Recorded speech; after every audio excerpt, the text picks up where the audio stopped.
clear up some confusion about SNAP benefits. Because Sure. the president just posted that they will only be given out when the radical left Democrats open the government and not before. Mhm. But just yesterday, the administration said it would comply with a court order to expend the full amount of SNAP contingency funds by end of business day yesterday. So did the administration distribute that money or defy that court order? No, the administration is fully complying with the court order. I just spoke to the president about it. The recipients of these SNAP benefits need to understand it's going to take some time to receive this money because the Democrats have forced the administration into a very untenable position. We are digging into a contingency fund that is supposed to be for emergencies, catastrophes, for war.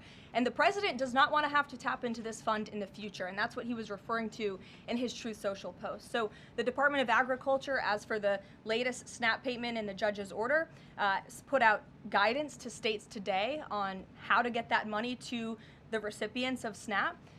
But it's going to take some time. The best way to get the full amount of SNAP benefits to those beneficiaries is for Democrats to reopen the government. So to anyone who is a SNAP beneficiary at home who needs that assistance, and the president was just saying, this is for people who are truly needy, who need food, who need this assistance from the United States government. Democrats are holding it up and making it difficult for the administration to get those payments out the door. So if you are at home and you want your SNAP benefits, call the Democrats and tell them to reopen the government. Blocking that contingency fund for the future if this shutdown lingers on? Look, the president does not want to have to continue to dip into a contingency fund that doesn't even have enough money, by the way, to fund the full program. It takes $9 billion to get the full scale of the benefits out the door. This contingency fund only has about $5 billion in it. So again, Democrats need to reopen the government so we can get these benefits out the door for people who truly need them.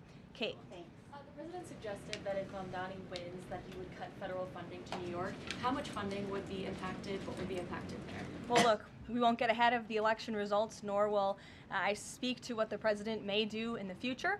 We'll see how tonight goes, and then I'll let him speak on it further. And why did the administration exclude Democratic lawmakers? Last week there was a briefing about U.S. strikes on alleged drug trafficking boats. Why were those Democrats excluded? The administration has briefed Congress on these matters 8 separate times, and Democrats have been included in those briefings. In fact, I know that Secretary Rubio will be on Capitol Hill tomorrow to brief the Gang of 12, which includes Democrats as well. So the president's made it very clear, if senators want to understand the administration's operations against narco drug traffickers, we are very happy to speak with them about that, and we will continue to do so. But we've been incredibly transparent. As I said, there's been 8 briefings on this topic, with the 9th coming tomorrow. Rachel. Thanks, Karoline. There's been some reporting out there about the possibility of furloughed workers not getting back pay. We know that the president signed that bill into law in his first term. Does the administration guarantee that all furloughed workers will get back pay? This is something we are very much open to discussing with Democrats as part of the discussions about the continuing resolution to keep the government open, and it's something that Republicans are talking with Democrats about right now. I won't get ahead of those negotiations or discussions. That's a possibility that may not happen, even though it's law. I just said Republicans in the White House are very much open to discussing this with Democrats. And then just one last question. As this government shutdown now drags on, about to make history as the longest government shutdown in American history, can you talk about what the president is personally doing to try to see an end to this? He's pushing Republicans to keep voting and to keep opening up the Senate floor to vote for the clean continuing resolution.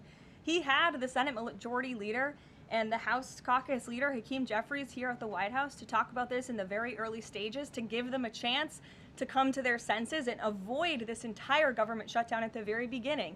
And they chose not to.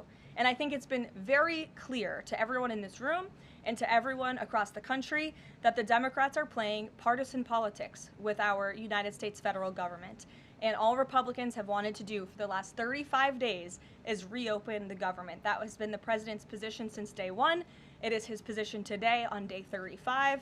And all we need are 5 common sense Democrats with have a little bit of courage and come to the table and vote with Republicans. I saw Senator John Fetterman on television last night saying that he hopes more folks in his party will. If you like this video, then like, share and subscribe to Mirror Now.